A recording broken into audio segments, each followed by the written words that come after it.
Greetings, friends. Salutations, chers amis. En lisant le livre « La tragédie des siècles », nous avons vu comment, à travers les âges, Dieu a travaillé par l'intermédiaire de diverses personnes pour apporter sa vérité à un monde qui en avait besoin. Plus récemment, nous avons examiné la vie de William Miller et comment Dieu l'a conduit, par une étude minutieuse des prophéties bibliques, à la conclusion que Jésus reviendrait très bientôt, en fait, en 1844.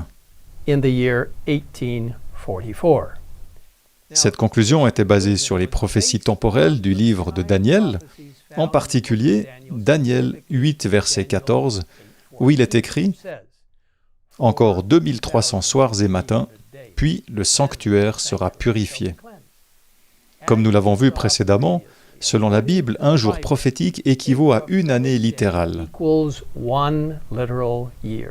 Cette étonnante prophétie de 2300 jours est la plus longue prophétie temporelle de la Bible, s'étendant de 457 avant Jésus-Christ à 1844 après Jésus-Christ. Down to the year 1844 AD. Dans cette longue période de temps se trouve la prophétie des 70 semaines qui indique avec précision le baptême, la mort et la résurrection de Jésus-Christ. Étant donné l'accomplissement précis de cette prophétie, nous pouvons être assurés que la partie restante de la prophétie des 2300 jours est également exacte. Cependant, il est clair que Jésus n'est pas revenu en 1844. William Miller a-t-il donc été victime d'un malentendu lorsqu'il a proclamé, avec d'autres, que Jésus reviendrait en 1844 ? Dans le chapitre de cette semaine de la tragédie des siècles, intitulé « Lumière et ténèbres », nous lisons « Une grande analogie caractérise les réformes qui, de siècle en siècle, jalonnent les progrès de l'œuvre de Dieu. Étant donné que les voies divines sont immuables et que les mouvements importants du temps présent trouvent leur parallèle dans l'histoire, les prophéties de la vie de l'Église au siècle passé nous offrent de précieux enseignements.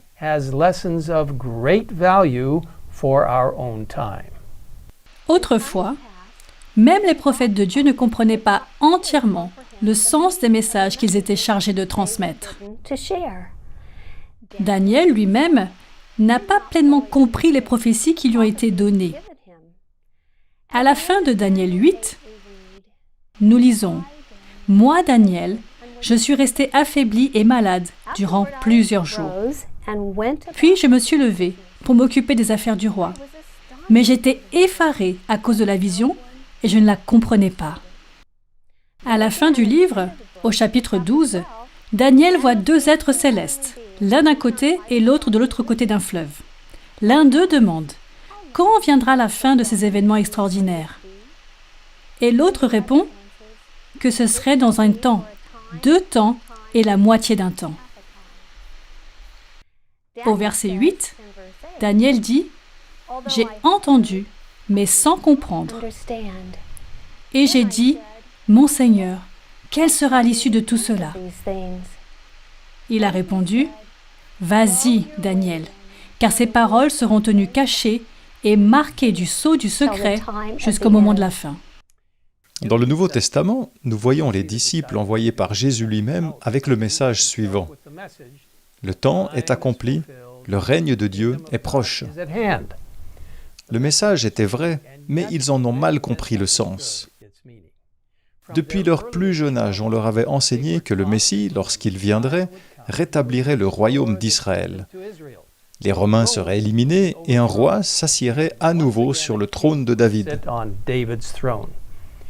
En raison de ce concept bien ancré, les disciples n'ont pas compris le sens des paroles du Christ lorsqu'il les a avertis de ses souffrances et de sa mort à venir. Dans la tragédie des siècles, nous lisons « Il arrive fréquemment que l'intelligence des gens, même des serviteurs de Dieu, soit tellement obscurcie par les usages, les opinions courantes et les enseignements populaires qu'ils ne perçoivent que partiellement les vérités révélées. Ce n'est qu'après l'effondrement de leurs idées préconçues Lorsqu'ils ont vu le Christ mourir sur la croix, et après les heures d'agonie, pendant lesquelles leur esprit était enveloppé d'incertitude et de doute, qu'ils ont été prêts à accepter la vérité. Lorsque le Christ a accompagné les disciples à Emmaüs le jour de la résurrection, il ne s'est pas révélé à eux dans un premier temps. Au contraire, il les a soigneusement guidés à travers les Écritures, montrant dans les prophéties quelle était la véritable mission du Messie et comment elle s'est accomplie. Il les a amenés à fonder leur foi et leur croyance sur la parole prophétique plutôt que sur leur seule expérience personnelle. Les membres du mouvement de l'Avent de 1844 ont vécu une expérience similaire. En revoyant les prophéties de Daniel, ils ont vu l'accomplissement de la prophétie des 70 semaines à travers le Messie. Ils avaient correctement établi que la prophétie des 2300 jours avait commencé en 457 avant Jésus-Christ et se terminerait en 1844 après Jésus-Christ. Leur erreur a été de supposer ce que signifiait la purification du sanctuaire. Tout comme les premiers disciples ont accepté l'enseignement populaire, selon lequel le Messie établirait un royaume terrestre, les croyants de l'Avent ont accepté l'enseignement populaire de l'époque, selon lequel le sanctuaire se référait à la terre. La référence à la purification du sanctuaire devait donc signifier que le Christ viendrait purifier la terre par le feu. Comme les disciples ont connu une amère déception, suivie d'une grande joie, il en a été de même pour les premiers croyants de l'Avent. Après la grande déception du 22 octobre 1844, leur étude des prophéties a été richement récompensée lorsque le ciel s'est ouvert à leurs yeux et qu'ils ont compris la véritable signification du sanctuaire. En poursuivant notre voyage dans la tragédie des siècles, nous comprendrons nous aussi ce que Jésus a fait pour nous aujourd'hui à travers son œuvre dans le sanctuaire céleste.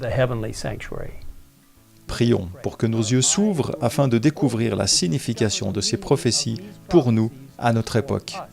Et maintenant, je vous invite à prier avec nous. Père Céleste, nous te remercions infiniment pour la façon dont tu révèles aux croyants les aspects merveilleux de ton retour imminent.